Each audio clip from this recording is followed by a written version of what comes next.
dreams. I'm not talking about aspirations. I'm definitely talking about the little green speedrunner dude. Do-do-do-do. But I think most people have dreams. I've got a best mate who he didn't dream for ages, and I love dreaming. And so I tried to put him on, and I said, try this. And for the first time ever in his life, he then had a dream one night. I don't know if he's done it since, I don't think so, but I got him out of the void of blackness. But I love dreaming. I can lucid dream thanks to a friend who taught me, and it's one of the most interesting parts of my day. It's one of maybe the most interesting parts of my night, or just life in general, because they're just so crazy. And every night you go to sleep and you get like a little mini movie that only you can see, and maybe you're not necessarily even in control of, and then you wake up and you think, what the fuck's happened? What has happened? And yeah, you can have dreams that you're falling, and those like maybe dreams that keep happening again, recurring dreams. You can have dreams about people you haven't seen in ages. You can have dreams that that make you emotional, that can make you scared, that can make you terrified. And I love dreaming, and so I just wanted to share that energy out. If you've seen Inception, I had a dream. Firstly, great movie. Watch it. Maybe my favourite film. Definitely in the top 3. I had an Inception dream. I had a dream that I was in a dream that I was in a dream the other day. They're getting awesome. Dreams mostly happen during REM sleep. REM, R-E-M, stands for random eye movement. And that means your brain's just kind of going a bit crazy, hence the random eye movement, the zipping about all over the place, and also that your body's paralyzed so you don't act them out, because otherwise you're going to end up like hitting someone. When my dog dreams, that's a funny thing, animals dream too, because I look at my pet and he's there, I guess, running through an imaginary field of grass, and you can just see him twitching about all over the place. Apparently I do move a lot in my sleep though. I went camping once for my family, and my mother, who had the misfortune of sleeping next to me in a sleeping bag, got rolled onto by my must have been like maybe 13-year-old self. Also my friend, when we did Duke of Edinburgh together, I still maintain that I was asleep when I stole his pillow, although maybe it's not a good defense, the fact that I say that But anyway, I stole his pillow and woke up with a punch in the ribs the next morning. I diverge. But I think dreams have this weird feel to them, and you can't really put it into words. They're almost like pure thought.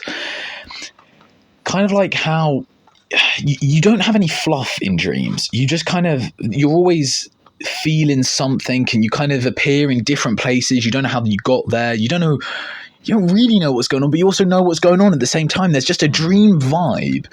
And sometimes you realize you're in a dream and then you wake up. So lucid dreaming is when you can control your dreams. And my friend taught me to do this. Control your dreams literally means you can choose your actions, and I think when you get super goated at it, you can also spawn in Darth Vader and have a lightsaber battle with him. It's pretty cool. I'm not at that level of tech yet, but it will happen.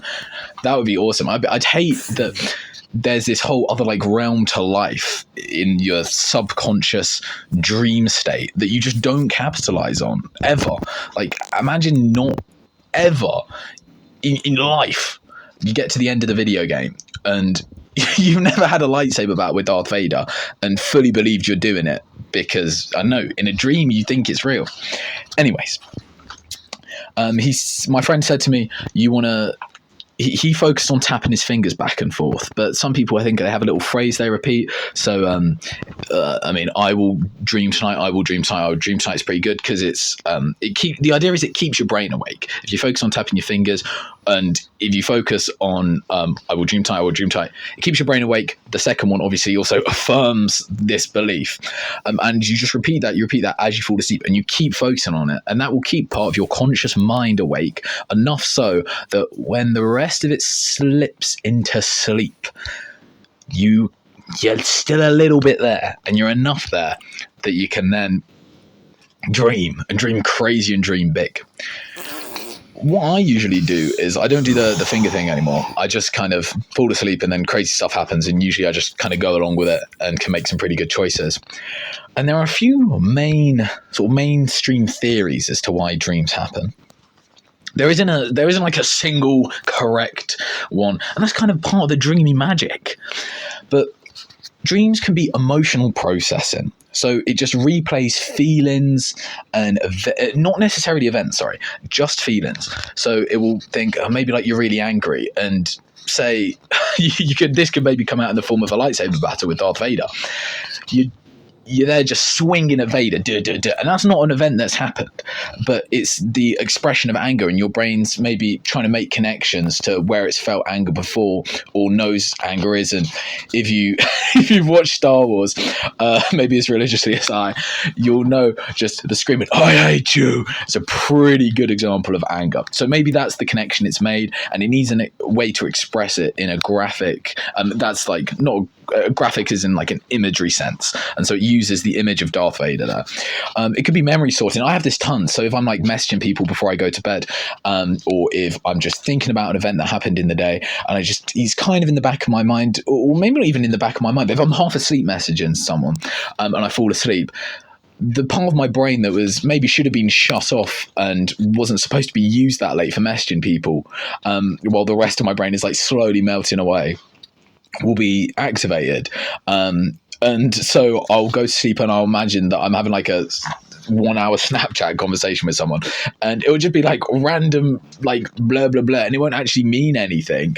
But if you looked, I can't recall one specific thing. There's just a dreamy feel in the moment. Like I'm just thinking that I'm sending texts in real. I don't really know. This is a wonderful thing about dreams.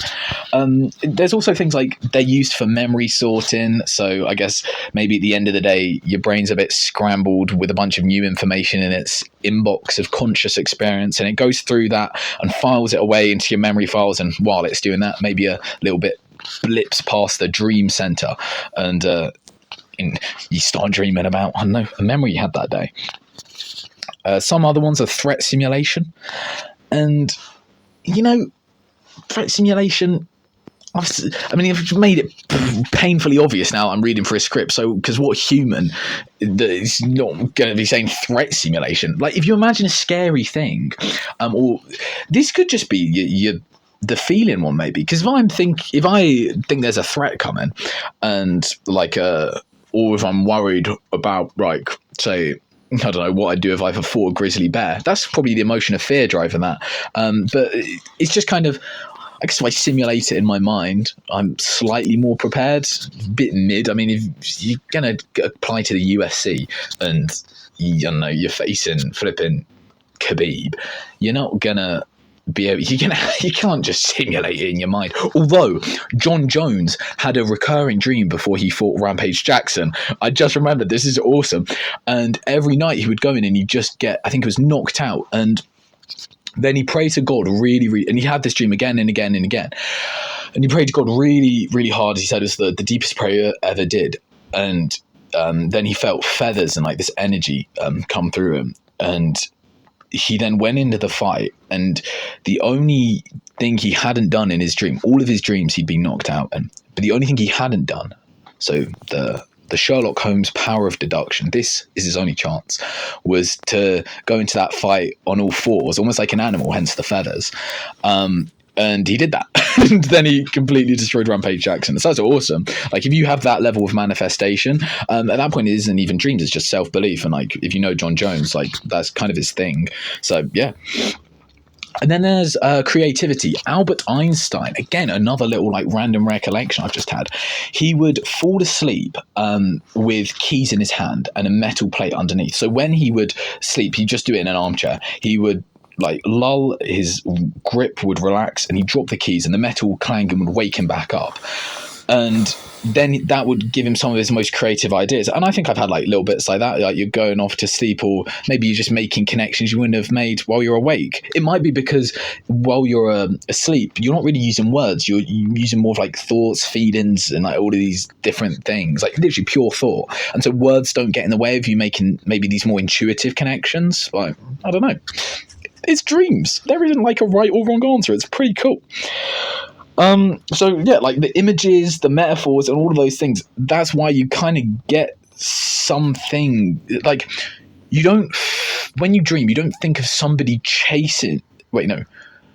You don't think I am being chased. You kind of get a feeling of like someone is chasing me. I don't really know.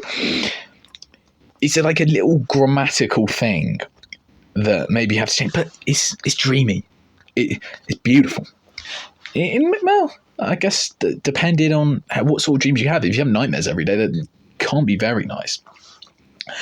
A lot of people have similar dreams, like the nightmare ones. Like you can fall like just endlessly. I never really had any of these dreams. I had a dream the other day that I was on top of a skyscraper. I was on the top floor of a skyscraper inside, and I didn't fall off that. And like, I mean, this little thing says here that you can dream your teeth fall out, be naked in public, missing an exam, seeing someone from the past. I've had someone from the past, but I haven't had any of those other ones. A little line here. Your brain doesn't care that it's been 10 years. Your unresolved feelings don't age. I think that's very true. People will carry trauma with them. Or like say from a kid to being a parent.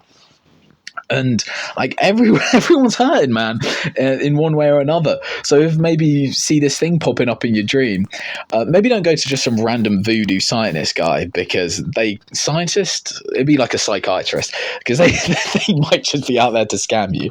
But there is probably, I think, was it Freud or it might be Jung, two psychologists, by the way, in case you didn't know, that sort of analyze dreams. I think it was Freud, but oh no, Jung did something with the subconscious.